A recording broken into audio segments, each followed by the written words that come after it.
LIC নিৱেশ plus পলিচিখনৰ বিষয়ে এতিয়া যথেষ্ট চৰ্চা হৈছে। আপোনালোকে জানে যে বৰ্তমান চেনচেক্স 51,000ৰ ওপৰৰ সূচাংক পাৰ কৰিছে। এটা সময়ত 2000 চনত এই ইণ্ডেক্স চেনচেক্স ইণ্ডেক্স আছিল প্ৰায় 5,000 আৰু বৰ্তমানে ই 51,000ৰ ওপৰত গগনচুম্বী এক অৱস্থান কৰিছে। গতিকে বৰ্তমান ইউলিপ পলিচি বা অন্যান্য ষ্টক মাৰ্কেট বিনিয়োগত যথেষ্ট আগ্ৰহ দেখা গৈছে।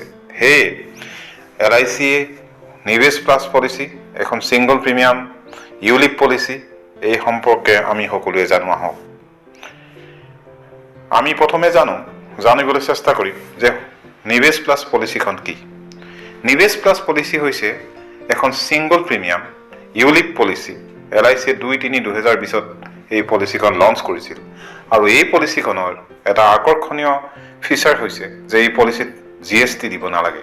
এইখন হৈছে নো GST পলিচি। এতিয়া আমি বহুতেই ইউলিপ বুলি কৈ থাকোঁ। তো আমি চাওঁ ইউলিপ মানেনো কি। ULIP is a unit link insurance plan. ভাৰতবৰ্ষত প্ৰথম ইউলিপ আৰম্ভ কৰিছিল ইউনিট ট্ৰাষ্ট অফ ইণ্ডিয়াই আৰু LICয়ে প্ৰথম ইউলিপ লঞ্চ কৰিছিল 2001 চনত। বীমা প্লাছ সেই পলিচি ম্যাদ আছিল 10 বছৰ।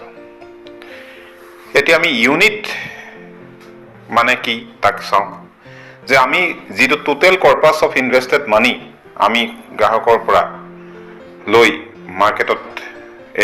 মাৰ্কেটত ইনভেষ্ট কৰোঁ, সেই মানিখিনি ডিভাইডেড কিছুমান ইউনিটত ভাগ কৰা হয়। গোটেই money corpus total money divided into units with a certain face value.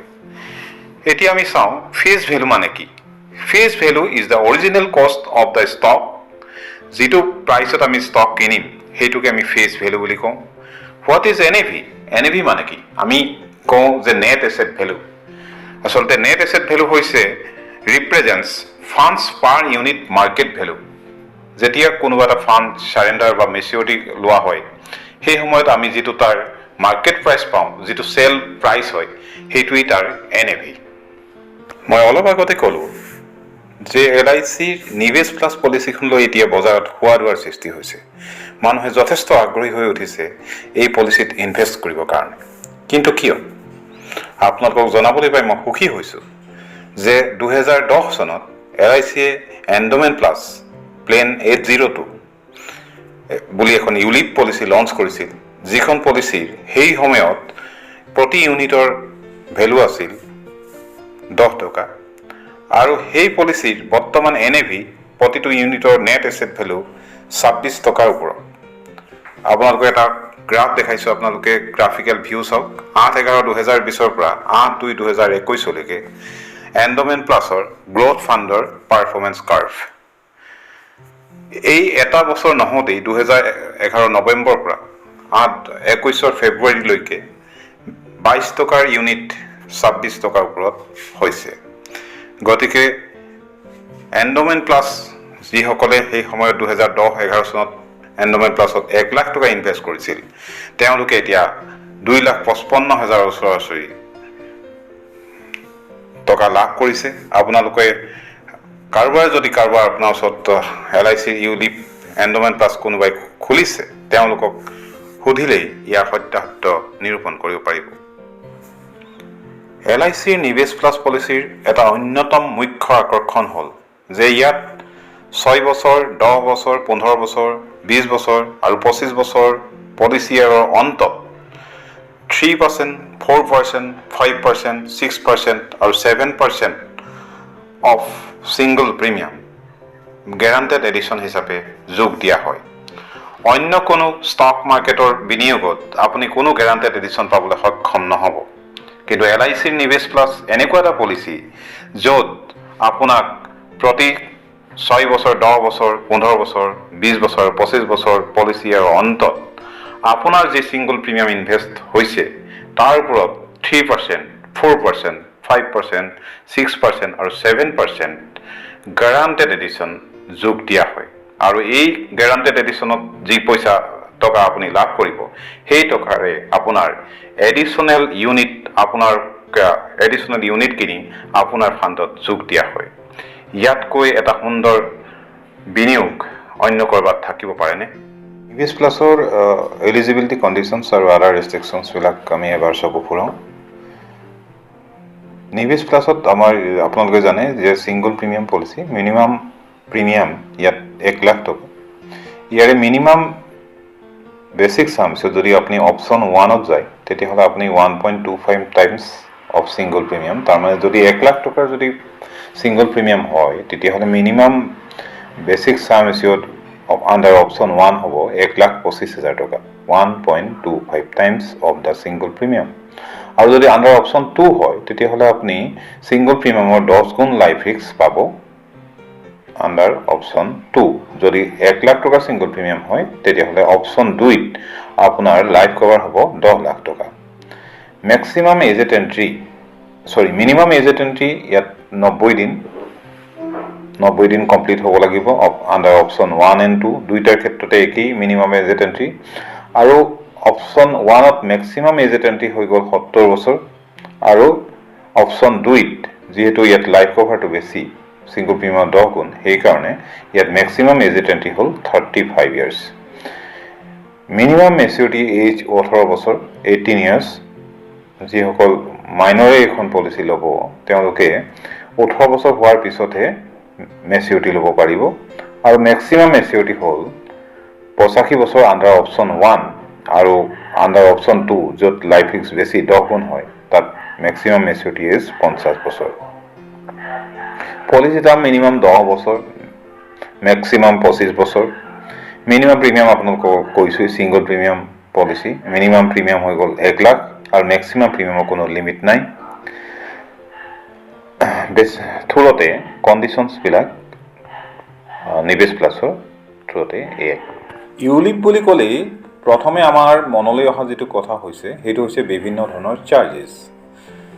গতিকে আমি ইউলিপ পলিচি কৰিবলৈ যথেষ্ট ভয় খাইছিলোঁ আগতে, কিন্তু LICয়ে নিবেশ প্লাছ যেতিয়া লঞ্চ কৰিলে তেতিয়া এই কথাটো মনত ৰাখিছে আৰু আগৰ যিবোৰ ইউলিপ পলিচি আছিল তাত যিবিলাক চাৰ্জ আছিল যেনেকৈ পলিচি এডমিনিষ্ট্ৰেশ্যন চাৰ্জ, সেই পলিচি এডমিনিষ্ট্ৰেশ্যন চাৰ্জ বৰ্তমান নিবেশ প্লাছ আৰু SIP এই দুটা পলিচিত নীল কৰি দিছে, নাইকিয়া কৰি দিছে।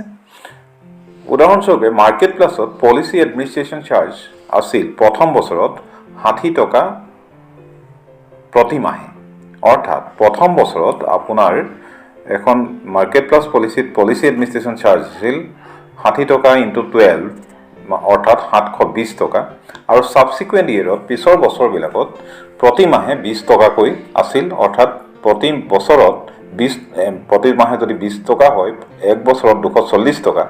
240 টকাত যদি আপুনি আৰু 10 বছৰ পলিচিখন চলাব লাগে তেতিয়াহ'লে 2,400 ৰুপিজ। সেইকাৰণে আমি দেখিছিলোঁ যে মাৰ্কেট প্লাছত যদি 10,000 টকাৰ আমি কিবা এখন ছিংগল প্ৰিমিয়াম থৈছোঁ তেতিয়াহ'লে এইবিলাক চাৰ্জ কটাৰ পিছত আপোনাৰ 6,500 মান টকাহে মানে একচুৱেল ষ্টক মাৰ্কেটত ইনভেষ্ট হৈছিল।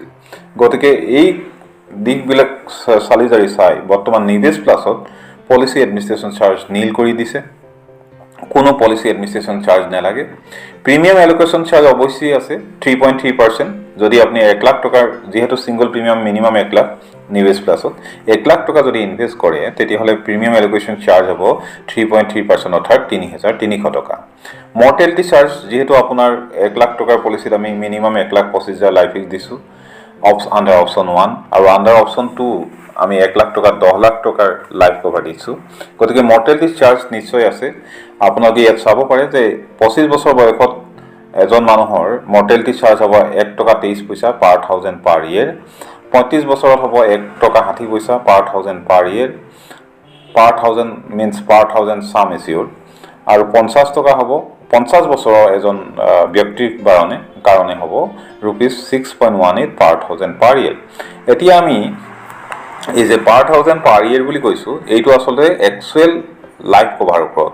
একচুৱেল লাইফ কভাৰ মানে যদি আপোনাৰ পলিচিখন হৈছে 1 লাখৰ আৰু আপুনি যদি লাইফ কভাৰ 1,25,000 লৈছে তেতিয়াহ'লে আপোনাৰ একচুৱেল লাইফ কভাৰ হৈছে 1,25,000 minus invested amount that is 1 lakh অৰ্থাৎ 25,000 টকাৰ ওপৰতহে আপুনি লাইফ কভাৰৰ প্ৰিমিয়াম দিব লগা হ'ব যিটো আমি মৰ্টেলিটি চাৰ্জ বুলি কওঁ যদি 25 বছৰৰ ব্যক্তি এজনে 1,25,000 সাম এচিয়ৰ্ডৰ নিৱেশ প্লাছ লৈছে তেখেতে প্ৰিমিয়াম যেহেতু 1 লাখ দিছে তেখেতে অনলি 25,000 ৰ ওপৰত মৰ্টেলিটি চাৰ্জ দিব লাগিব গতিকে আপুনি এটা ক্যালকুলেশন কৰক যে 1 টকা 23 পইচা পাৰ 1000 দ্যাট ইজ 1 টকা 23 পইচা ইনটু 25 গতিকে আপোনাৰ এটো খুব বেছি 1 টকা 23 পইচা ইনটু 25 1 টকাকে আপুনি 25 টকা আৰু 23 পইচাকে সে 30 rupees আপোনাৰ পাৰ ইয়াৰ ইনভেষ্টমেন্ট হ'ব মানে আপোনাৰ ডিডাকশন হ'ব ইন মৰ্টেলিটি চাৰ্জ গতিকে মৰ্টেলিটি চাৰ্জটো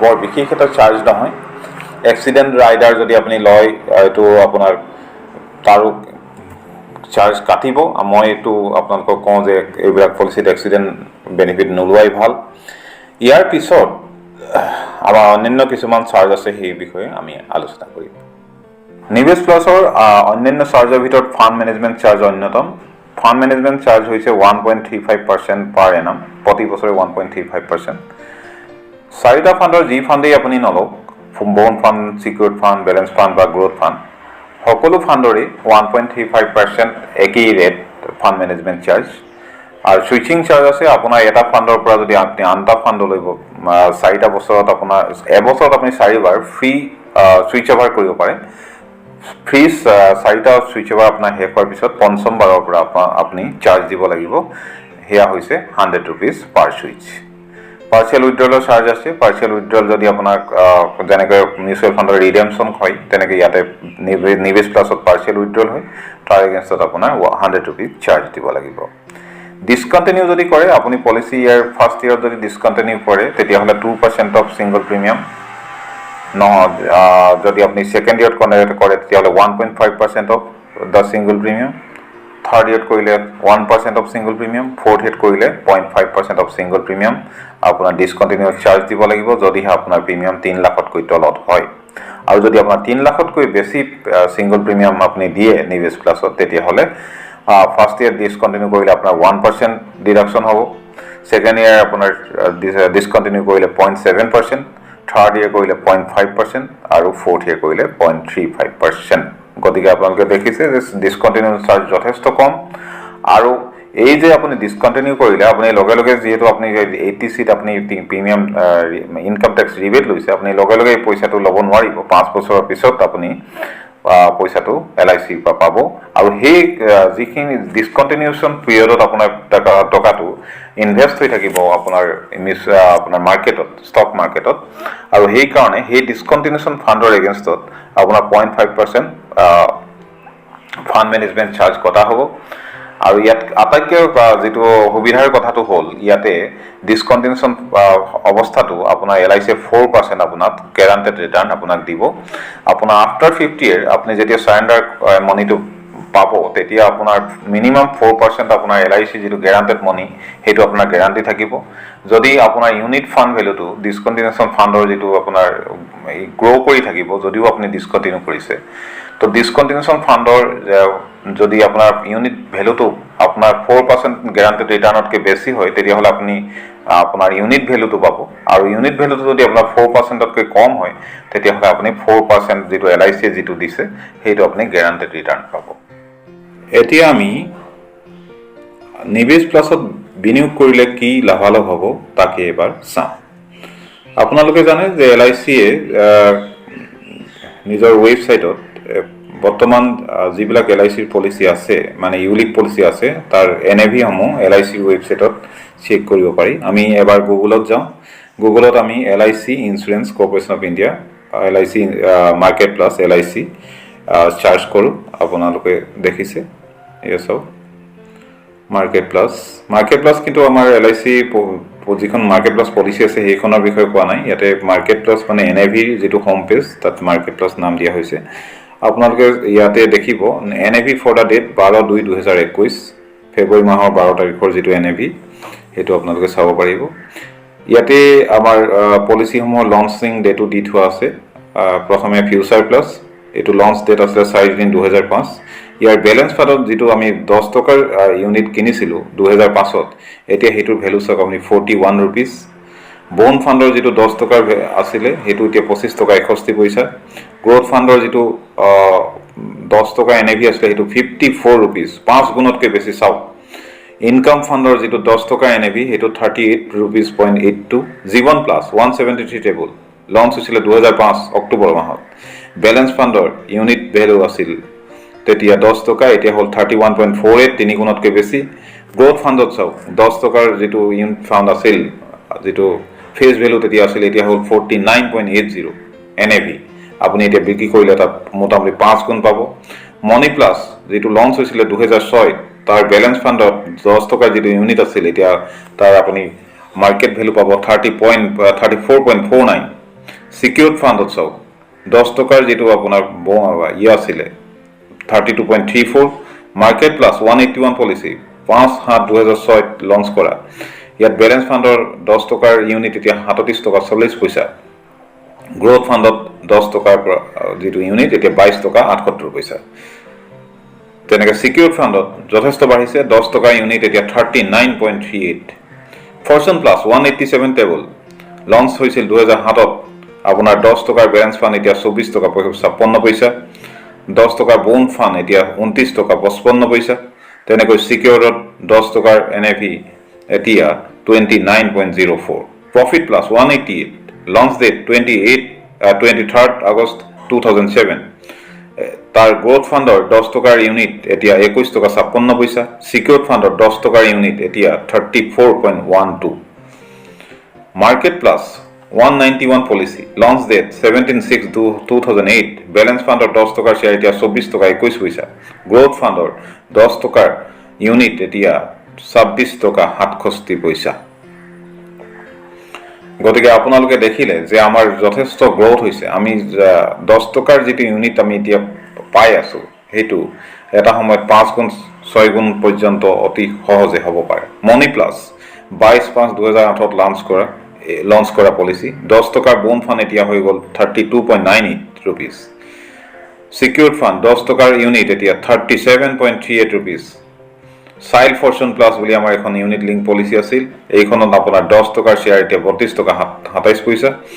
আৰু ছিকিউৰ্ড ফাণ্ডৰ 10 টকাৰ ইউনিট এতিয়া 35.58 ৰুপিজ পাৰ শ্বেয়াৰ পাৰ NAV।